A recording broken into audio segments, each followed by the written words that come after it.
പ്രിയപ്പെട്ട സുഹൃത്തുക്കളെ, ഏപ്രിൽ 9 കേരളത്തിൽ അതിനിർണായകമായിട്ടുള്ള ഒരു തെരഞ്ഞെടുപ്പ് നടക്കാൻ പോവുകയാണ്.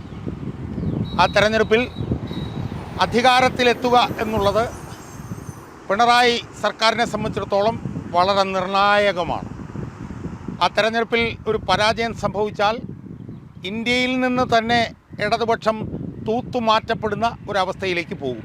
കാരണം നമുക്കറിയാമല്ലോ, ബംഗാളിലും ത്രിപുരയിലുമൊക്കെ ഇത് എന്നോ എവിടെയൊക്കെയോ പോയി മറഞ്ഞു, അതൊന്നും ഇപ്പോൾ കാണാനില്ല. അപ്പോൾ ആ സാഹചര്യത്തിൽ ഈ തെരഞ്ഞെടുപ്പ് ഈ പിണറായി സർക്കാരിനെ സംബന്ധിച്ചിടത്തോളം അതിനിർണായകമാണ്. എന്നാൽ ഈ അതിനിർണായകമായിട്ടുള്ള തെരഞ്ഞെടുപ്പിൽ CPM-നെ പരാജയപ്പെടുത്താൻ പോകുന്ന ഒരു പ്രധാനപ്പെട്ട ഒരു വിഷയമാണ് എൻ്റെ പ്രേക്ഷകരുമായിട്ട് എനിക്കിന്ന് ചർച്ച ചെയ്യാനുള്ളത്. CPM ഈ തെരഞ്ഞെടുപ്പിൽ പരാജയപ്പെടും എന്നുള്ളത് ഏതാണ്ട് 100% ഉറപ്പായി കഴിഞ്ഞു. ഇംഗ്ലീഷിൽ പറഞ്ഞാൽ ഫേറ്റ് അക്കംപ്ലി എന്ന് വേണമെങ്കിൽ നമുക്ക് പറയാം.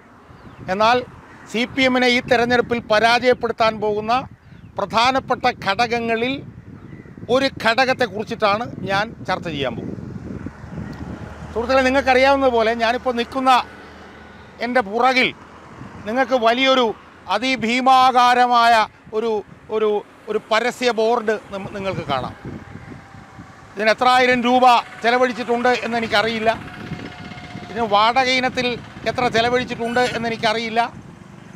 ഇതിന് വാടക കൊടുത്തോ ഇല്ലയോ എന്നുള്ളത് പോലും സംശയാസ്പദമാണ്. കാരണം ഇത് പെരുമാറ്റച്ചട്ടം വരുന്നതിന് മുമ്പ് സർക്കാർ പരസ്യമായിരുന്നു ഈ ബോർഡിൽ വെച്ചിരുന്നത്. അതുകൊണ്ട് ആ പരസ്യത്തിന് അന്ന് കൊടുത്തവരോർക്ക് തന്നെ പണം കൂട്ടിക്കൊടുത്തിട്ട് സൗജന്യമായി ഇത് നിലനിർത്തുന്നതാണ് എന്നൊക്കെ ഞാൻ കേൾക്കുന്നുണ്ട്. എന്തായാലും ഞാൻ നിൽക്കുന്നതിൻ്റെ പുറകിൽ ഭീമാകാരമായ ഒരു ബോർഡ് നിങ്ങൾക്ക് കാണാം. സുഹൃത്തുക്കളെ, ഇത് കേരളത്തിൽ ഇതുപോലെ ആയിരക്കണക്കിന് ബോർഡുകൾ കേരളത്തിൽ അങ്ങോളം ഇങ്ങോളം കൊണ്ടുവന്ന് സ്ഥാപിച്ചിരിക്കുകയാണ്. ഞാൻ കഴിഞ്ഞ ആഴ്ച ഒന്ന് കോഴിക്കോട് വരെ പോയപ്പോഴത്തേക്കും ഏതാണ്ട് 200-250 ബോർഡുകളൊക്കെയാണ് എനിക്ക് കാണാൻ കഴിഞ്ഞത്. ഇടയ്ക്ക് ഞാൻ ഇത്തിരി ഇരുന്ന് ഉറങ്ങുകയായി. ചില അവസരങ്ങളിൽ ഒരു 500 മീറ്ററിൽ തന്നെ ഒരു 5 ബോർഡ് കണ്ട ഒരു സാഹചര്യം ഉണ്ടായിട്ടുണ്ട്. അപ്പോൾ കേരളം മുഴുവൻ ഇതുപോലുള്ള പരസ്യ ബോർഡുകൾ കൊണ്ട് മുക്കിയിരിക്കുകയാണ് പിണറായി വിജയൻ. നിങ്ങൾ ഈ പരസ്യ ബോർഡിലേക്കൊന്ന് നോക്കൂ. ഈ അതിഭീമാകാരമായ പരസ്യ ബോർഡിൻ്റെ പകുതിയും പിണറായി വിജയൻ്റെ മോന്തായമാണ് നിങ്ങൾക്ക് കാണാൻ കഴിയുന്നത്.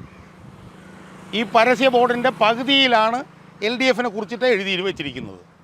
ഈ പരസ്യ ബോർഡിൻ്റെ പകുതിയും ഒരാളുടെ മുഖമാണ്, ഒരാളുടെ തിരുമോന്തയാണ് ഈ പരസ്യത്തിൻ്റെ പകുതി ഭാഗത്തും നമുക്ക് കാണാൻ കഴിയുന്നത്. അതാരാണ്? അതൊരു ബൂർഷ്വാ പാർട്ടിയുടെ നേതാവല്ല, അതൊരു കമ്മ്യൂണിസ്റ്റ് പാർട്ടിയുടെ നേതാവാണ്. Communist party of India, Marxist എന്ന് പറയുന്ന ഇന്ത്യയിലെ പ്രധാനപ്പെട്ട ഒരു വിപ്ലവ കമ്മ്യൂണിസ്റ്റ് പാർട്ടിയുടെ പോളിറ്റ് ബ്യൂറോ അംഗവും 10 വർഷം മുഖ്യമന്ത്രിയായിരുന്ന ആളുടെ മോന്തായമാണ് നമുക്ക് ഈ പല്ല് മുഴുവൻ കാണിച്ച് ചിരിച്ചോണ്ട് ഇളിച്ചോണ്ട് നമ്മുടെ മുന്നിൽ നിൽക്കുന്നത്. ഇത് കാണുമ്പോൾ കമ്മ്യൂണിസ്റ്റുകാരന് എങ്ങനെ ലജ്ജ തോന്നാതിരിക്കും? സുഹൃത്തുക്കളെ, എങ്ങനെ ലജ്ജ തോന്നാതിരിക്കും ഞാൻ ചോദിക്കുകയാണ്. കാരണം കമ്മ്യൂണിസ്റ്റ് പാർട്ടിയിൽ വ്യക്തിയില്ല. കമ്മ്യൂണിസ്റ്റ് പാർട്ടിക്ക് വ്യക്തികളല്ല പ്രധാനം. കമ്മ്യൂണിസ്റ്റ് പാർട്ടിയും ആ കമ്മ്യൂണിസ്റ്റ് പാർട്ടിയുടെ നയങ്ങളുമാണ് ആ പാർട്ടിക്ക് പ്രധാനം. കമ്മ്യൂണിസ്റ്റ് പാർട്ടിയാണ് പ്രധാനം, വ്യക്തിയല്ല. മുഖ്യമന്ത്രി പോലും കമ്മ്യൂണിസ്റ്റ് പാർട്ടിയുടെ നയം നടപ്പിലാക്കാനുള്ള ഒരു ഉപകരണം മാത്രമാണ്. കമ്മ്യൂണിസ്റ്റ് പാർട്ടിയിൽ വ്യക്തിയില്ല. എന്നാൽ ഇവിടെ എന്താ കാണുന്നത്? ഇവിടെ പകുതി LDF ആണെങ്കിൽ പകുതി ഇയാളുടെ മോന്തയാണ്. ഇതെന്ത് കമ്മ്യൂണിസമാണ് എന്ന് CPM അണികൾ ചിന്തിക്കണം എന്നാണ് എനിക്ക് സൂചിപ്പിക്കാനുള്ളത്. ഈ മോന്ത കാണുമ്പോൾ, ഈ തിരുമോന്ത കാണുമ്പോൾ, ഈ ചിരിച്ചുകൊണ്ട് നിൽക്കുന്ന ഈ ബീഭത്സമായിട്ടുള്ള ഈ ചിത്രം കാണുമ്പോൾ എനിക്ക് ഓർമ്മ വരുന്ന ഒരു നേതാവുണ്ട്. ആ നേതാവിൻ്റെ പേരാണ് സഖാവ് VS അച്യുതാനന്ദൻ. അദ്ദേഹം 102 വയസ്സിൽ നമ്മളെ വിട്ടുപോയിട്ട് ഇപ്പോൾ 2 മാസക്കാലമായി. ആ VS അച്യുതാനന്ദനും ഈ പിണറായി വിജയനും തമ്മിൽ തർക്കം നടന്നിരുന്ന സമയത്ത് എൻ്റെ പ്രേക്ഷകർ ഓർക്കുന്നുണ്ടാവും, 2005 ശംഖുമുഖത്ത് വെച്ച് ഒരു യോഗം നടന്നു. ആ യോഗത്തിൽ VS-നെ ഇരുത്തിക്കൊണ്ട് ഇദ്ദേഹം പറഞ്ഞ ചില കാര്യങ്ങൾ നമ്മൾ ഓർക്കണ്ടേ സുഹൃത്തുക്കളെ? എന്താ അദ്ദേഹം പറഞ്ഞത്? കടലിൻ്റെ മാർത്തട്ടിൽ ചേർന്ന് കിടന്നാൽ മാത്രമേ തിരയുണ്ടാവൂന്ന്. ഒരു കൊച്ചു കുഞ്ഞ് കടൽ തീരത്ത് വന്നിരുന്നു. ഒരുപാട് തിരമാല അടിച്ചു. തിരമാല അടിച്ചപ്പോൾ ആ കൊച്ചു കുഞ്ഞെന്ത് ചെയ്തു? കുറച്ച് വെള്ളം ബക്കറ്റിലെടുത്ത് വീട്ടിൽ കൊണ്ടുപോയി ബക്കറ്റിൻ്റെ മുന്നിൽ ഈ കുഞ്ഞിങ്ങനെ ഇരിക്കുകയാണ്. പക്ഷേ തിരമാല വരുന്നില്ല. അപ്പോൾ കുഞ്ഞ് അച്ഛനോട് ചോദിച്ചു, അച്ഛാ തിരമാല വരാത്ത എന്താണെന്ന് ചോദിച്ചപ്പോൾ അച്ഛൻ പറഞ്ഞു, കുഞ്ഞേ മകളെ, ഇങ്ങനെ തിരമാല വരില്ല. തിരമാല വരണമെങ്കിൽ കടലിൻ്റെ മാർത്തട്ടിൽ കിടന്നാൽ മാത്രമേ തിരമാല വരൂ എന്നുള്ളൊരു സൂഫി കവിത പറഞ്ഞിട്ട് ഈ പിണറായി വിജയൻ തിരിഞ്ഞ് വി എസ് അച്യുതാനന്ദനെ നോക്കി. വി എസ് അച്യുതാനന്ദനെ കുറിച്ചിട്ടാണ് പിണറായി വിജയൻ അത് പറഞ്ഞത്. വി എസ് അച്യുതാനന്ദൻ പാർട്ടിക്ക് മേൽ വളരുന്നു എന്നാണ് പറഞ്ഞത്. പാർട്ടിക്ക് മേൽ വളരുന്നത് പൊന്നുമരമാണെങ്കിലും വെട്ടിക്കളയും എന്ന് പിണറായി വിജയൻ അന്ന് പ്രസംഗിച്ചത് നമുക്ക് ഓർമ്മയില്ലേ?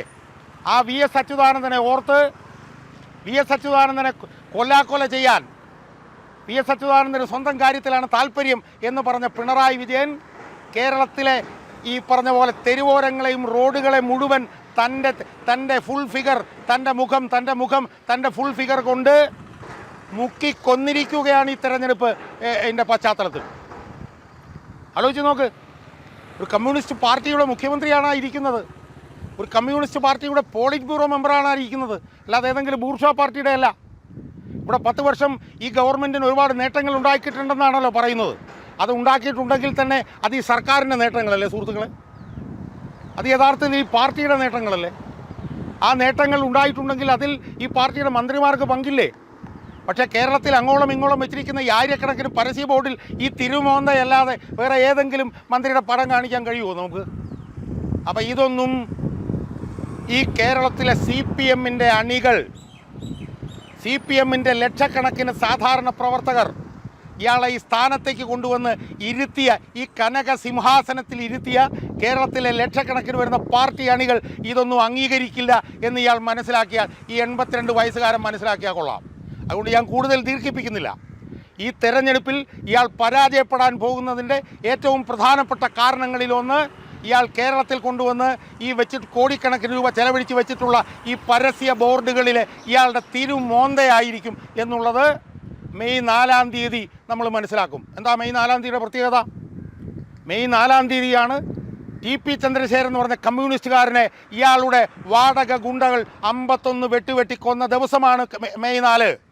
ആ മെയ് 4-ന് ഈ ദുർഭൂതത്തിൽ നിന്ന്, ഈ ഭീകരനിൽ നിന്ന്, ഈ ഏകാധിപതിയിൽ നിന്ന്, ഈ അഴിമതിക്കാരിൽ നിന്ന് കേരളം വിമുക്തമാകും. അത് വളരെ ഒരു വിധി വൈപരീതമല്ലേ സുഹൃത്തുക്കളെ? ഒന്ന് ആലോചിച്ച് നോക്കി. മെയ് 4-നാണ് റിസൾട്ട് വരാൻ പോകുന്നത്. TP ചന്ദ്രശേഖരൻ കൊലക്കത്തിക്കിരയായ ദിവസം, TP ചന്ദ്രശേഖരൻ 51 വെട്ടുവെട്ടി കൊല്ലപ്പെട്ട ദിവസം ഇയാൾ, ഈ ഏകാധിപതി കേരളത്തിൽ നിന്ന് ഇറങ്ങിപ്പോകും എന്നാണ് എനിക്ക് സൂചിപ്പിക്കാനുള്ളത്. അന്ന് കേരളം ഇയാളിൽ നിന്ന് വിമോചിക്കപ്പെടും എന്നാണ് എനിക്ക് സൂചിപ്പിക്കാനുള്ളത്.